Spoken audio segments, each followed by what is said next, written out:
et bienvenue à ce petit atelier d'un quart d'heure parce que, comme vous avez tous compris ce matin, il faut se transformer avec l'IA, mais il faut se faire accompagner. Ça, c'est vraiment le message que j'ai retenu.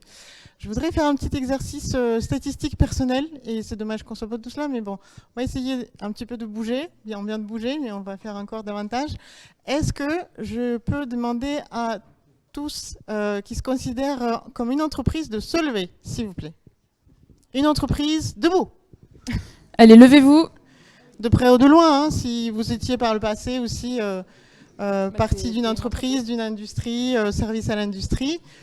Merci beaucoup, nous sommes très nombreux, très nombreuses, super, merci. Oh ben, ne vous asseyez pas, attendez, c'est pas fini le jeu. 2 secondes, deuxième question. Les entreprises qui ont déjà démarré leur transformation avec IA, est-ce que vous pouvez rester debout? Et donc, celles qui n'ont pas encore sauté le pas, merci de vous asseoir, voilà, vous êtes tranquilles. Et celles qui sont debout, merci, vous avez commencé la transformation avec l'IA. Est-ce que ça se passe bien? Vous êtes convaincus? Restez debout si oui. Ça a l'air bien.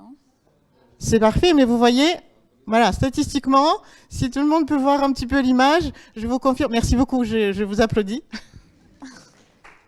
Merci d'avoir joué le jeu.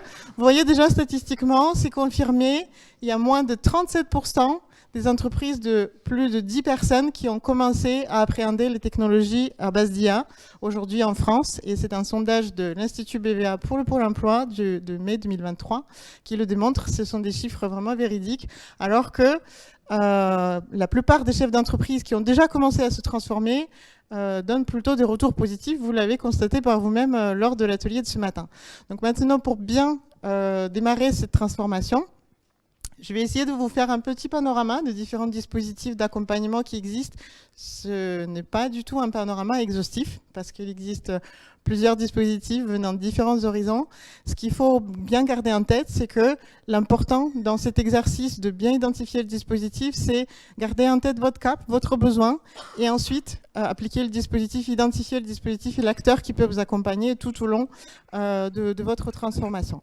Je suis Marielle Jaoudi et je travaille au sein d'ADI Nouvelle-Aquitaine et j'ai la chance d'accompagner les PME et les entreprises régionales dans leur développement et l'innovation et la recherche de financement, hein, comme vous avez compris. Et puis j'ai l'honneur de co-coordonner ce projet dynamique avec ma collègue Véronique Desblés qui vous salue aujourd'hui mais qui n'a pas pu être là pour des raisons de charge de travail que nous partageons toutes les deux. Alors, aujourd'hui, conduire sa transformation avec l'IA. Je vous parle de besoins et vous allez là avoir un petit aperçu de 3 niveaux de dispositifs qui répondent à 3 besoins différents et peut-être une prisme qui va s'élargir au fur et à mesure de ma présentation. Le premier qui va être plus un dispositif national, France 2030, opéré par BPI-France. Je vais vous présenter Dynamique. Enfin, vous avez attendu toute la matinée pour en savoir plus, ce sera maintenant. Et puis plus globalement, conduire cette transformation à base d'IA, c'est aussi conduire cette transformation numérique. Les entreprises, vous avez aussi besoin d'identifier des dispositifs plus globaux qui vous accompagnent dans cette transformation qui touchera à tous les domaines de votre activité. Tout d'abord, le dispositif donc, France 2030 qui s'appelle IA Booster et qui est opéré par BPI France et répond à un besoin en fait, des PME plutôt, donc les entreprises entre 10 et 2000 personnes et qui ont un chiffre d'affaires relativement élevé à partir de 1 million d'euros déjà, qui ont de la data. Nous avons tous de la data aujourd'hui et qui souhaitent savoir comment est-ce que j'exploite cette data et comment est-ce que j'applique de l'IA pour bénéficier de cette data, pour optimiser des données, pour mieux aussi prendre des décisions, de la prise de décision, ou d'autres applications, mais vraiment sous cette prisme-là, des technologies très précises, exploitation de data et IA.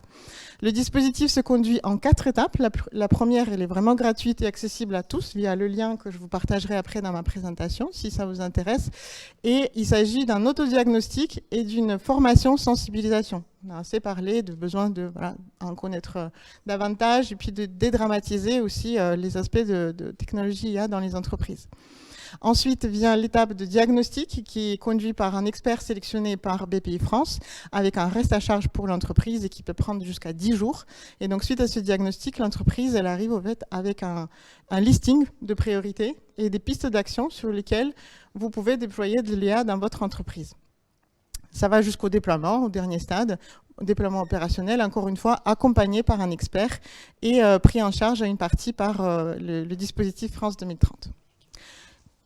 Pour élargir un petit peu le spectre, on parle des technologies à base d'IA, vous avez effectivement d'autres dispositifs qui peuvent vous accompagner à appréhender toutes les technologies connexes. On a parlé de la robotique avancée, des modèles de jumeaux numériques, on a parlé aussi des systèmes connectés.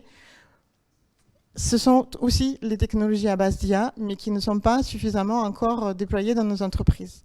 C'est vrai aussi en France, et c'est vrai aussi en Europe. Et la Commission européenne s'est posé cette question. C'est dit, qu'est-ce que je peux faire pour aider les entreprises qui sont vraiment le fer de lance plus petites de mon industrie, de bien appréhender et prendre en main ces questions-là. Elle a créé ce qu'on appelle un EDH, European Digital Innovation Hub, c'est un mot en anglais, mais en français, on parle des écosystèmes d'innovation digitale, écosystème européen d'innovation digitale, excusez-moi. Et en région de Nouvelle-Aquitaine, vous avez ce système, cet écosystème qui est composé de 13 partenaires et qui est un projet européen cofinancé par la Commission européenne et la région de Nouvelle-Aquitaine, composé de 13 partenaires qui viennent d'horizons différents, qui vous accompagnent dans la prise en main et dans l'appropriation de ces technologies-là. Petite différence du coup avec le premier dispositif, nous accompagnons toutes les entreprises plutôt de filière industrielle et services à l'industrie jusqu'à 3000 personnes, donc un effectif plus important, et des collectivités publiques aussi, une petite particularité. J'ai oublié de dire un mot sur tout ce qui est éthique et digne de confiance, parce que ça, c'est un volet très, très important aussi de Dynamique. En dehors des briques technologiques que nous accompagnons, nous avons aussi un regard, bien sûr, bienveillant sur la mise en conformité et l'accompagnement des entreprises dans la prise en main de ces technologies, mais de façon aussi consciente, sécurisée et éthique, et bien conforme à tout ce qui est aussi des notions de soutenabilité et de responsabilité. Alors, Dynamique, ça se passe comment en fait? C'est un accompagnement, est-ce que c'est gratuit, est-ce qu'il y a des restes en charge?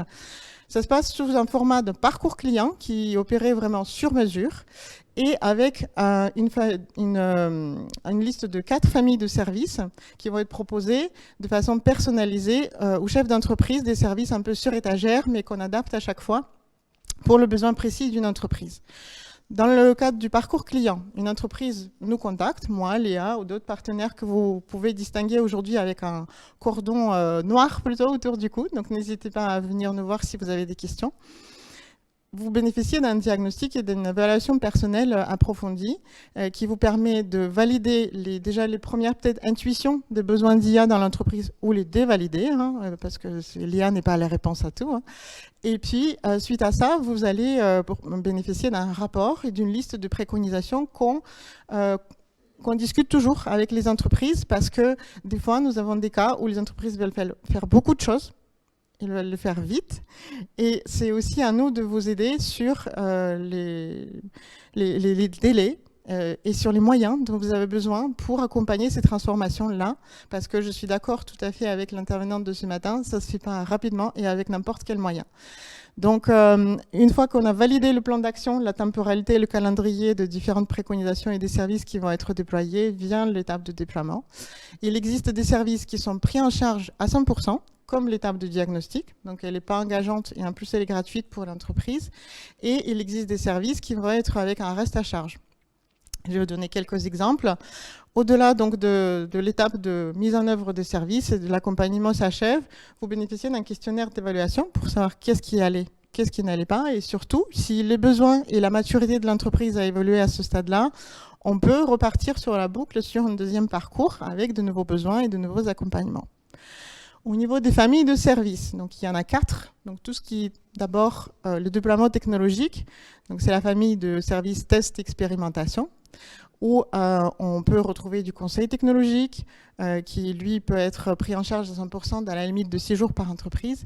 Vous avez ensuite, si le conseil sur, par exemple, votre intuition d'une brique technologique déployée dans l'entreprise est validée, vous pouvez passer à de l'expérimentation et une phase de preuve de concept qui puisse être opérée au sein de l'entreprise ou grâce à une des plateformes aussi, académiques et scientifiques de nos infrastructures partenaires. Au-delà de cette phase d'expérimentation, si vous avez été convaincu par la technologie, vous souhaiterez peut-être industrialiser le process ou passer à une phase de déploiement. Et là, vous aurez besoin peut-être de vous accompagner dans l'écriture du cahier des charges ou ce qu'on appelle les spécifications techniques. Dynamique peut aller jusqu'au là. Ces technologies-là, ils nécessitent des investissements. Nous avons toute une famille de services d'accompagnement à la recherche de financements publics, privés, qui soient régionaux, nationaux ou européens. Et puis qui dit innover, qui dit aussi faire entrer de nouvelles technologies dans l'entreprise, ben, nous avons une famille de services de la formation. Donc nous accompagnons les chefs d'entreprise par des sensibilisations, par des courtes formations, courtes ou plus ou moins longues, mais aussi le personnel et les équipes des entreprises à aussi se sensibiliser, à se former et aussi bien déployer les projets de stage, par exemple, ou de l'alternance pour les cadrer du point de vue déploiement technique de ces sujets-là. Et puis la dernière famille de services qui sont des mises en relation. Rappelez-vous, au départ, je vous ai dit, EEDH, c'est un projet européen. Vous trouverez l'équivalent de dynamique des écosystèmes digitaux d'innovation dans toutes les régions de France. Et nous pouvons vous connecter avec l'ensemble des interlocuteurs, même au-delà de la France, au niveau européen, si les problématiques spécifiques que vous rencontrez ne sont pas couvertes par le besoin de notre écosystème, qui va être questionné en priorité, ou des offreurs de solutions. Mais plus globalement, du coup, voilà, nous avons un carnet de contacts, si je puis dire, très riche. Voilà. Au-delà de la transformation à base d'IA, les entreprises industrielles ou moins industrielles, sachez que nous avons la chance d'habiter une région qui propose un large éventail d'accompagnement et des dispositifs à la transformation numérique. Et aujourd'hui, au fait, l'idée, c'est pas de vous donner un panorama complet et de lister les différents dispositifs, mais la philosophie de la région, je pense, elle souhaite surtout que vous puissiez vous projeter et avoir une stratégie cohérente, logique et bien construite, parce qu'il y a des étapes dans la transformation numérique, comme vous avez entendu aussi ce matin. Il ne faut pas faire n'importe quoi, n'importe comment. Et donc, l'idée, c'est de vous accompagner aussi à bien appréhender ces sujets. Donc, que vous soyez des entreprises industrielles, services à l'industrie, moins de 10 personnes ou plus de 10 personnes, la première étape vraiment, c'est de bien évaluer vos besoins grâce à un diagnostic ou un service d'accompagnement. Pour les entreprises de moins de 10 personnes, ce sont des organismes consulaires qui font ça, pour bien écrire et formaliser votre stratégie de transformation numérique, qui va comprendre des briques à base d'IA ou pas. Ça, c'est une autre question. Mais voilà, faites-vous accompagner déjà dans cette étape-là. Et puis, il existe un dispositif que vous connaissez peut-être. Je vais refaire appel à vous. Usine du futur. Qui connaît Usine du futur? Très bien. Il y en a quand même qui ne connaissent pas, visiblement. Il s'agit plus qu'un diagnostic là. Là, c'est vraiment un dispositif qui est très largement apprécié par les entreprises industrielles de la région parce qu'il comprend différents volets, 4 différents volets, et qui vont vraiment dans la profondeur d'évaluation de besoins et des points de progression des entreprises sur des volets vraiment très spécifiques, comme par exemple la partie environnementale, transformation digitale notamment, ou des briques de technologie avancées. Usine du futur. Suite à ça, vous avez une stratégie, vous avez une feuille de route, et là, vous pouvez contacter effectivement la région parce qu'il existe des aides pour la transformation numérique sous forme de subventions. Si vous souhaitez innover, il existe d'autres dispositifs. Il existe des dispositifs spécifiques pour des filières, par exemple, j'ai appris ça, soit pour la filière vitivinicole ou le tourisme. Et donc, vous avez aussi ce qui est bien fait au niveau de notre région, c'est qu'on a un guide des aides qui est vraiment très bien fait et il vous liste vraiment tous les dispositifs accessibles via une recherche. Voilà, l'adresse est citée. Vous tapez un mot-clé et puis vous retombez directement sur le dispositif qui vous intéresse probablement avec les noms de contact de la personne, les critères d'éligibilité et puis les dossiers que vous devez compléter et toutes les démarches à accomplir au préalable sont très bien explicitées.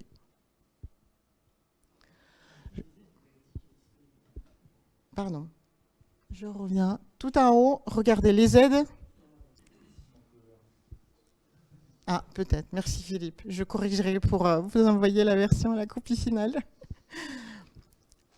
Alors, dans le cadre de l'usine du futur et cette transformation, pour vous aider, nos industriels, à bien appréhender ces différentes technologies problématiques aussi et sujets pour aller vers l'usine du futur, je voudrais citer un dispositif aussi qui est partenaire de Dynamique, la plateforme d'accélération qui s'appelle Propulse, qui est un tiers de confiance et qui vous accompagne aussi les industriels pour identifier les bons contacts, vous aider à innover et faire des expérimentations sur de nouvelles technologies industrie du futur et aussi bien vous développer grâce à un appui d'un partenaire de confiance externe et objectif régional.